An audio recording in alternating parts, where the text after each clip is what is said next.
Bonjour et bienvenue aux tendances des prix pour le mois de mai.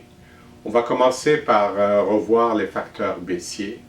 L'USDA a de nouveau augmenté la production de soya brésilienne de 2 millions de tonnes pour la porter à 117 millions de tonnes, comparativement au niveau record de l'an passé qui était de 114 millions de tonnes.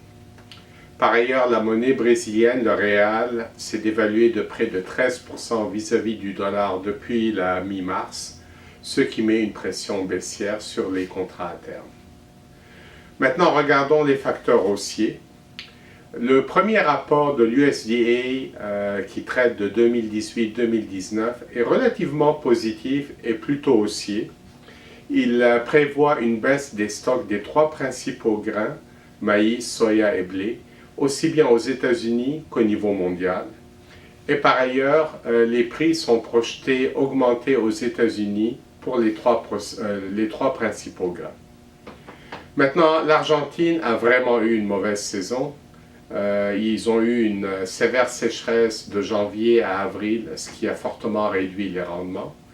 Et puis depuis la mi-avril, le pays a reçu des pluies diluviennes, ce qui implique une baisse de la qualité, mais aussi des rendements pour le grain qui n'était pas encore récolté. Et finalement, depuis une dizaine de jours, le pays vit une crise financière. Le peso de la monnaie argentine s'est littéralement effondré, avec une inflation galopante, ce qui fait que les producteurs réduisent la commercialisation de leurs grains.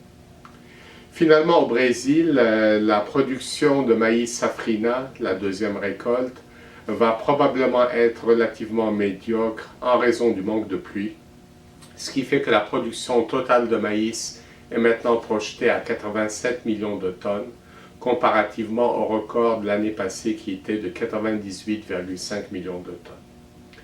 Il y a plusieurs facteurs à suivre au cours des prochains jours.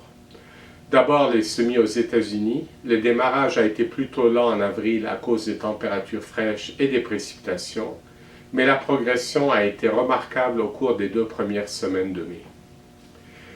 La guerre commerciale États-Unis et Chine, le marché du soya est toujours ébranlé, disloqué. En plus, il y a eu le tarif qui a été subitement imposé par la Chine sur les importations de sorgho américains, ce qui fait que 20 navires de sorgho qui se destinaient à la Chine ont dû changer de destination en catastrophe, ce qui a occasionné de lourdes pertes aux exportateurs américains. Évidemment, beaucoup de risques et beaucoup d'incertitudes en ce qui concerne la fève et donc le marché est en attente. Il faut quand même souligner que dans le rapport de mai, l'USDA a maintenu les importations chinoises de soya à 97 millions de tonnes pour l'année en cours et il les projette à un niveau record de 103 millions de tonnes l'an prochain. Ce qui veut dire que implicitement, l'USDA prévoit qu'il n'y aura pas de guerre commerciale entre la Chine et les États-Unis. Maintenant, les intentions d'ensemencement au Canada. Statistique Canada nous a surpris en prévoyant pour le pays une baisse du canola, une baisse assez marquée du soya, au profit du blé qui augmente fortement. Pour le Québec, les superficies de maïs sont prévues atteindre environ 411 000 hectares en hausse de 31 000 hectares. Le soya est prévu atteindre 349 000 hectares en baisse de 49 000 hectares. L'avoine augmente seulement de 5 600 hectares et donc demeure à un niveau historiquement bas d'environ 66 000 hectares. Pour les 3 autres grains, blé, orge et canola, les superficies sont relativement stables par rapport à l'an passé. L'Ouest canadien est très sec, mais on ne parle pas encore de sécheresse. Il faudra voir s'ils reçoivent des pluies ou pas au cours des 10 prochains jours. Et finalement, la renégociation de l'ALENA pèse sur le UR.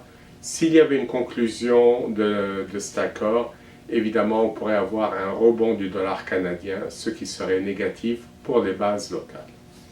Le scénario des prix, donc, est inchangé, neutre mais volatile.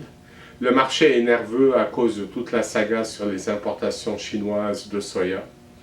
Mais il faut quand même souligner que les acheteurs chinois doivent se tourner maintenant vers d'autres sources d'approvisionnement pour la fève, ce qui favorise évidemment le soya canadien et qui bénéficie au Québec, ce qui explique la bonne tenue relative des prix locaux au cours des dernières semaines. Voici ce qui conclut notre rapport pour le mois de mai. Au plaisir de vous retrouver en juin.